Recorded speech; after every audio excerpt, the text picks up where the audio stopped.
La Escuela de las Américas. Durante décadas, por sus aulas pasaron algunos de los líderes y militares más notorios de la historia de América Latina, responsables de graves violaciones a los derechos humanos. Hoy vamos a desentrañar la historia de la Escuela de las Américas y a responder la pregunta clave: ¿por qué existió un lugar así? Para entenderlo, tenemos que viajar en el tiempo hasta 1946, justo después de la Segunda Guerra Mundial. El mundo estaba entrando en una nueva era de tensión, la Guerra Fría. Estados Unidos y la Unión Soviética se enfrentaban en una lucha ideológica global, y América Latina se convirtió en un campo de batalla crucial. Estados Unidos temía por encima de todo que el comunismo se extendiera por su patio trasero. Cualquier gobierno o movimiento social de izquierda era visto como una amenaza directa a su seguridad nacional y a sus intereses económicos en la región. En este contexto nace el U.S. Army Caribbean Training Center en Panamá. Su objetivo inicial era estandarizar tácticas y equipamiento militar entre los países aliados de la región. Pero con el tiempo, su misión cambió drásticamente. En 1963 fue rebautizada como la Escuela de las Américas, o SOA por sus siglas en inglés. Su propósito ya no era solo técnico, sino profundamente ideológico: entrenar a militares latinoamericanos en la doctrina de seguridad nacional. ¿Y qué era esta doctrina? En pocas palabras, enseñaba que el enemigo principal no estaba fuera de las fronteras, sino dentro. Eran los subversivos. Este término era increíblemente amplio. Podía incluir desde guerrilleros armados hasta sindicalistas, estudiantes, periodistas, sacerdotes o cualquier persona que criticara al gobierno o abogara por reformas sociales. La Escuela de las Américas entrenaba a sus alumnos para identificar y eliminar a este enemigo interno a cualquier costo. Los cursos incluían tácticas de contrainsurgencia, operaciones de inteligencia, interrogatorios y guerra psicológica. El problema es que, como se reveló años después, gracias a la desclasificación de documentos, muchos de estos manuales de entrenamiento enseñaban métodos que eran, en la práctica, tortura, extorsión y ejecución extrajudicial. Se instruía en técnicas para obtener información que violaban directamente los derechos humanos más básicos. Imagina el impacto. Miles de soldados y oficiales de toda América Latina llegaban a Panamá, recibían este entrenamiento y luego regresaban a sus países con una mentalidad de guerra total contra su propia población. Se les enseñaba a ver a sus compatriotas no como ciudadanos con derechos, sino como potenciales enemigos que debían ser neutralizados. Esto creó el caldo de cultivo perfecto para la brutalidad que caracterizó a muchas de las dictaduras militares de los años 60, 70 y 80. La lista de graduados de la Escuela de las Américas es escalofriante. Incluye a figuras como Manuel Noriega de Panamá, quien fue un informante de la CIA antes de convertirse en un dictador y narcotraficante. También están Leopoldo Galtieri y Roberto Viola, líderes de la brutal dictadura argentina, o Hugo Banzer, dictador de Bolivia. De hecho, se estima que más de 60.000 militares de la región pasaron por sus aulas. Miremos algunos casos concretos para entender la magnitud del horror. En El Salvador, durante su guerra civil, egresados de la SOA estuvieron implicados en algunas de las peores masacres. Los graduados de la escuela estaban constantemente en el epicentro de la represión. Entonces, ¿por qué Estados Unidos apoyó esto? La respuesta, desde su perspectiva, era pragmatismo en el marco de la Guerra Fría. Preferían tener en el poder a un dictador de derecha, aunque fuera brutal y corrupto, antes que arriesgarse a que un gobierno de izquierda, elegido democráticamente o no, se alineara con la Unión Soviética. La lógica era simple. Es un tirano, pero es nuestro tirano. La estabilidad, entendida como la ausencia de comunismo, era más importante que la democracia o los derechos humanos. Sin embargo, a medida que la Guerra Fría llegaba a su fin y las atrocidades cometidas por sus alumnos salían a la luz, La existencia de la Escuela de las Américas se volvió insostenible. Surgió un fuerte movimiento de protesta en Estados Unidos, liderado por activistas, veteranos de guerra y líderes religiosos como el padre Roy Bourgeois, quien fundó la organización So A Watch. Cada año, miles de personas se manifestaban frente a las puertas de la escuela en Fort Benning, Georgia, a donde se había mudado en 1984, exigiendo su cierre. La presión pública y el cambio en el panorama geopolítico global obligaron al gobierno estadounidense a actuar. En el año 2000, el Pentágono anunció el cierre de la Escuela de las Américas. Pero la historia no termina ahí. En 2001, en el mismo lugar, abrió una nueva institución, el Instituto de Cooperación para la Seguridad Hemisférica, o WINSEC, por sus siglas en inglés. Sus defensores afirman que es una institución completamente nueva, con un currículum renovado que incluye una formación obligatoria en derechos humanos y debido proceso legal. Sostienen que ahora se enseña a los militares a operar dentro de un marco democrático. Sin embargo, los críticos, incluyendo a SOA Watch, argumentan que es simplemente un cambio de nombre, un lavado de cara para la misma institución con los mismos objetivos. Señalan que muchos de los instructores y el personal son los mismos y que el entrenamiento en tácticas de combate sigue siendo el núcleo de su misión. La controversia continúa hasta el día de hoy. ¿Es el WINSEC realmente diferente? ¿O es solo la continuación de una política exterior que históricamente ha priorizado los intereses estratégicos de Estados Unidos por encima de los derechos y la soberanía de los pueblos de América Latina? La historia de la Escuela de las Américas es un recordatorio oscuro y doloroso de cómo la lucha ideológica global puede tener consecuencias devastadoras a nivel local. Fue una herramienta de la Guerra Fría que dejó un legado de muerte, tortura y represión en toda América Latina, cicatrices que aún hoy no han sanado por completo.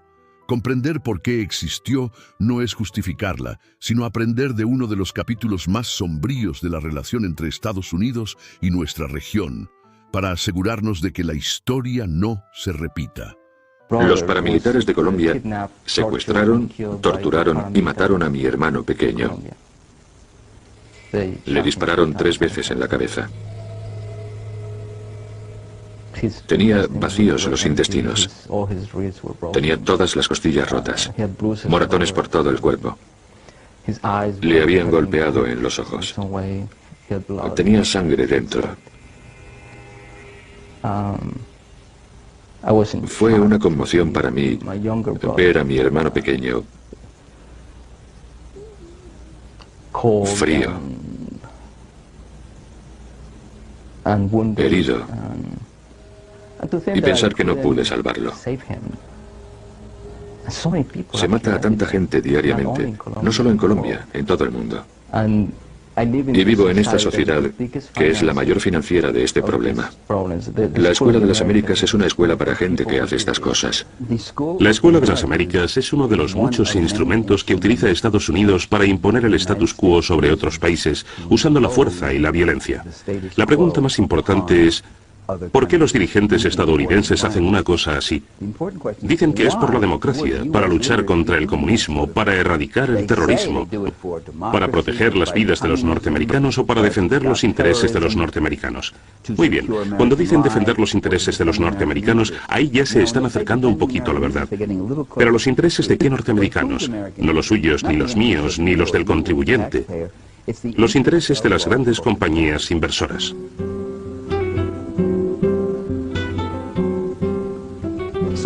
De manera que el objetivo, y esto se ve en el tipo de países y regímenes que apoyan y atacan, el objetivo es muy racional, muy persistente, muy consistente, y no es otro que hacer que el mundo sea más seguro, para ese 1 o 2% que está en lo más alto y que es dueño de la mayor parte del mundo. Los primeros beneficiarios de los recursos del país, tanto humanos como materiales, deben de ser los llamados intereses estadounidenses. Y si el pueblo del país piensa que el primer beneficiario debe ser el pueblo de ese país, entonces se los tacha de comunistas.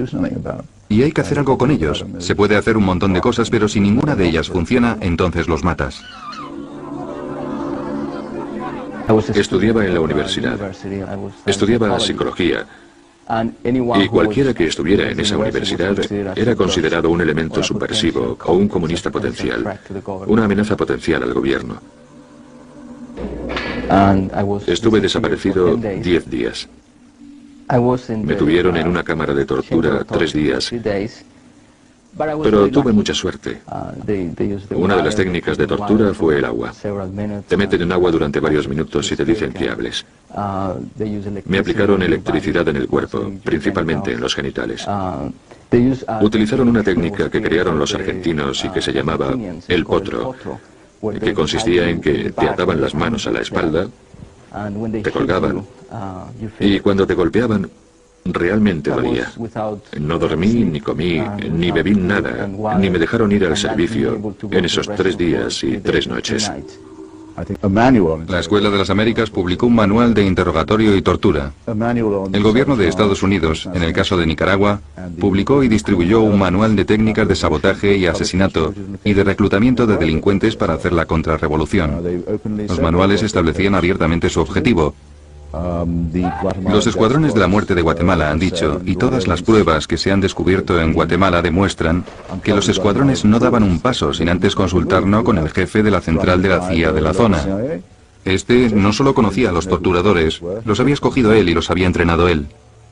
Nos han informado de que la Operación Cóndor, una alianza de los escuadrones de la muerte en Paraguay, Chile, Argentina y Brasil, por lo menos, una especie de internacionalización del principio de los escuadrones de la muerte, la Operación Cóndor, se dirigía desde un cuartel general norteamericano en Panamá, y cualquiera que estuviera implicado en esa operación del Escuadrón de la Muerte sabía que podía ir allí y establecer comunicaciones de forma segura, lo que significa, entre otras cosas, que todo lo que dijeran o hicieran lo sabía Washington. La política exterior de Estados Unidos es brillante. Es la política imperialista de más éxito en toda la historia de la humanidad. El Imperio Británico no es nada comparado con lo que Estados Unidos ha sido capaz de hacer por todo el mundo. Estados Unidos está todo el tiempo interviniendo en todas partes, sistemáticamente a favor de las élites privilegiadas, los poderes corporativos, los intereses de los ricos y sistemáticamente contra aquellos que tratan de desafiar todo eso.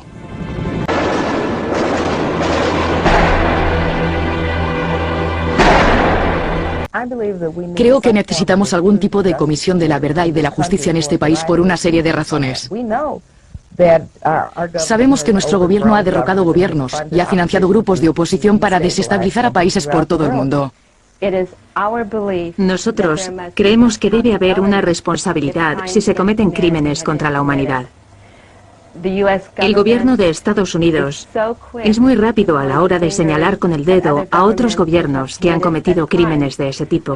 Sin embargo, nuestros dirigentes prefieren olvidar que también Estados Unidos tiene las manos manchadas de sangre. No me lo podía creer cuando averigüé que Estados Unidos era responsable de todas esas matanzas. Y me pregunté a mí misma, ¿quién va a castigar? ¿Quién va a castigar al gobierno de Estados Unidos por hacerle esto a mi país? ¿Quién?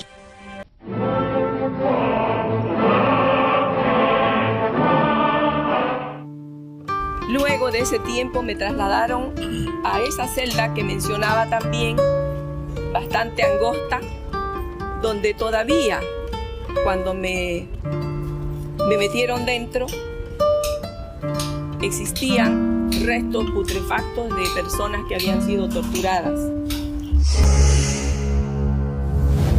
Mi esposo se llamaba Alfonso Toledo Rosado. En esa época tenía 24 años. Hacía unos 5 años que estábamos casados. Me vine en enero del 72 aquí a la ciudad de Santa Cruz, luego que supe que mi hijo fue detenido. Vine directamente a este recinto que ha cambiado notablemente. Con la primera persona que hablé fue con el señor Elías Moreno. Él me dijo que no podía verlo sin autorización. Entonces me fui inmediatamente a la policía a buscar al señor Morante. El señor Morante se negó a darme una autorización para que yo lo viera a mi hijo. Solo fue posible eso cuando yo le mostré la orden que traía de La Paz del coronel Loaiza. Entonces va a ir usted a verlo con un agente y por solo 5 minutos y nada de preguntas. Así fue. Regresé aquí, lo vi, entonces recién el señor Elías me permitió verlo a mi hijo, que salió de su celda.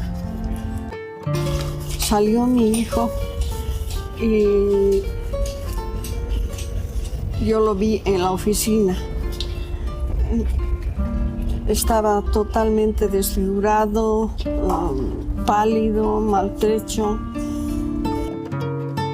El señor Elías me advirtió que aquí no había presupuesto para la alimentación de los detenidos y que solamente se les daba comida a aquellos a los que sus familiares les traían. Aquí estaba el potro, en un palo donde un toco y ahí nos colgaban para darnos la paliza.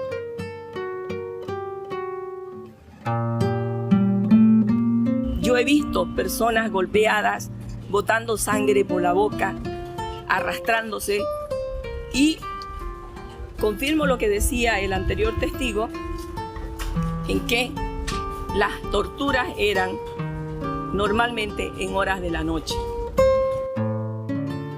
Lo sacaron de su celda, estaba todo pálido, operoso y siempre con sus manitos en su bolsillo. Entonces dije, ¿por qué no me da nunca las manos? Entonces llegué esa tarde y le dije, hijito, a ver, dame tus manitos. Y él sacó y me dijo, yo miré que le faltaba una uña en la mano izquierda y 2 en la mano derecha. Hasta que llegó el día 2 de febrero. Por fin lo saqué a mi marido y lo veo al señor Trujillo, que estaba en una de estas salas aquí sentado, y sale a la puerta todo moreteado, hinchado incluso. Y me dice que yo avise a la Cruz Roja, porque cada vez yo le decía, me hacía eso. Me hizo así, porque me han pegado, me dice. Yo lo saqué a mi marido, lo llevé a la casa y me fui a avisar a la mamá del señor Trujillo, diciéndole que lo habían torturado esa noche. Yo insistí todavía y él me dijo, no, ya se los ha puesto en libertad, ya nada tengo que hacer aquí. En el Ministerio del Interior, el señor Elío, evidentemente aquí puso en libertad a 13 personas, así decía la lista de la prensa, y evidentemente puso a 13 personas, entre esas al esposo de la señora Selva. Pero a los 3 primeros de la lista, que no aparecen hasta ahora, nunca más, y que decía que se los puso en libertad, la verdad que no se los puso en libertad jamás. Pero ese fue lo que mostraba, ¿no?, para decir y apoyarse en que ellos lo habían puesto en libertad. Yo llegué a la conclusión siguiente de que a mi esposo aquí lo torturaron, aquí lo mataron y de aquí lo sacaron muertos a los 3. Entonces le dije, ¿dónde está mi hijo? ¿Qué han hecho de mi hijo? Me lo ha puesto en libertad. No es verdad, esa libertad no existe.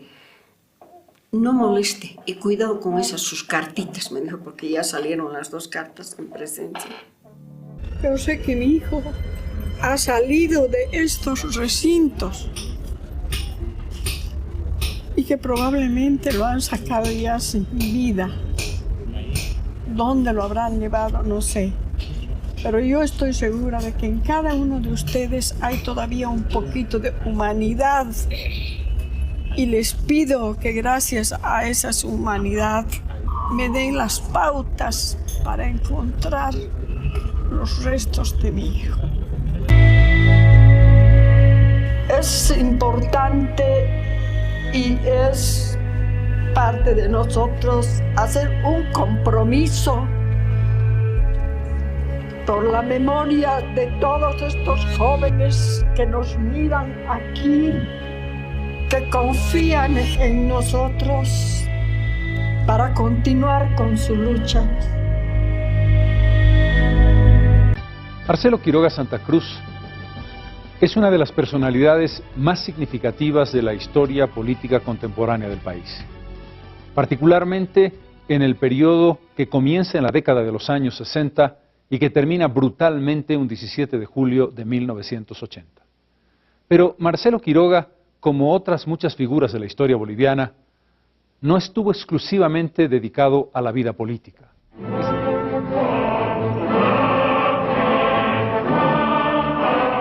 En 1980, Marcelo Quiroga dejaba la última llama de una antorcha que queda todavía encendida. A Marcelo Quiroga ese "yo acuso" a René Barrientos le costó el confinamiento y la cárcel. Le costó el perder una inmunidad parlamentaria que mostraba también que el poder no quiere contraste alguno en ninguna circunstancia.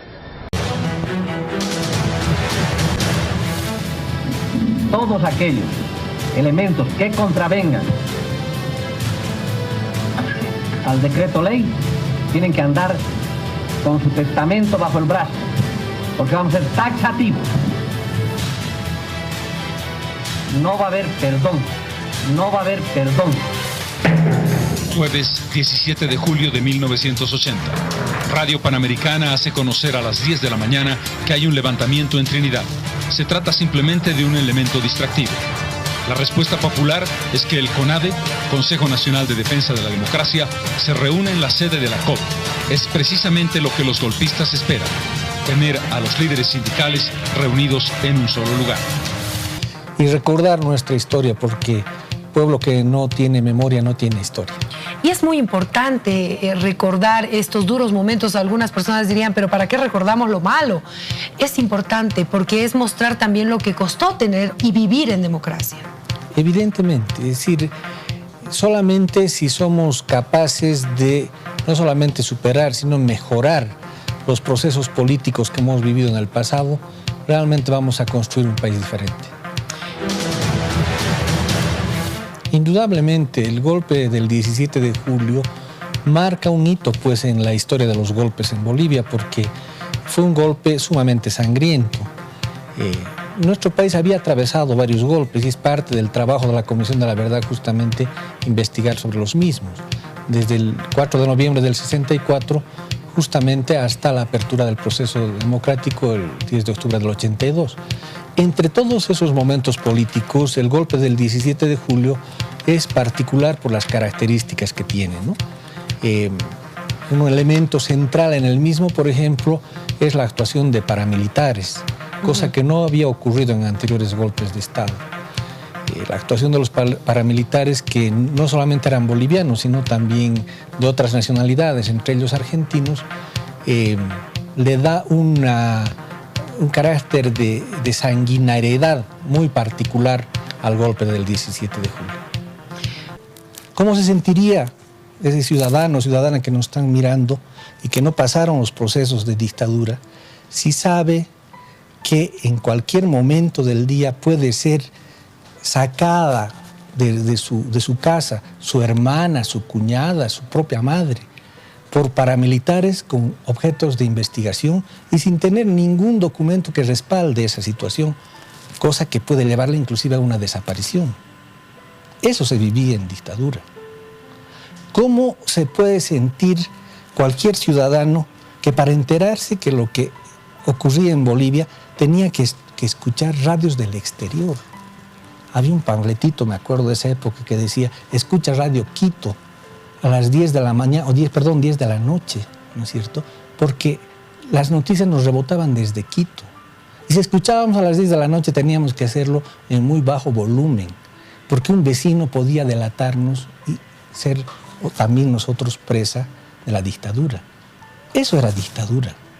Entonces, cuando queremos ver el estado de la democracia, ¿no es cierto?, yo creo que hay que recordar aquello para ver cuánto se ha podido avanzar.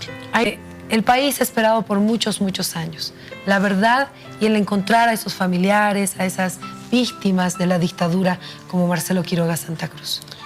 Los mártires de la democracia son mártires del pueblo boliviano, porque esa herida es de todos. Lo han intentado todo, las peores violencias, la desaparición de miles y miles de compatriotas, porque no aceptan que el pueblo puede expresarse, reclamar cosas diferentes a las que ellos quieren darles. El objetivo no solamente era un país sin industrias, un país donde manejara solamente el capital financiero, era además instalar en cada uno de los argentinos que no valía la pena ocuparse del otro, porque si te ocupabas del otro te podía pasar algo. Las armas son otras, ya no son dispositivos militares, ahora son bases. Bases que son mediáticas, bases que son judiciales.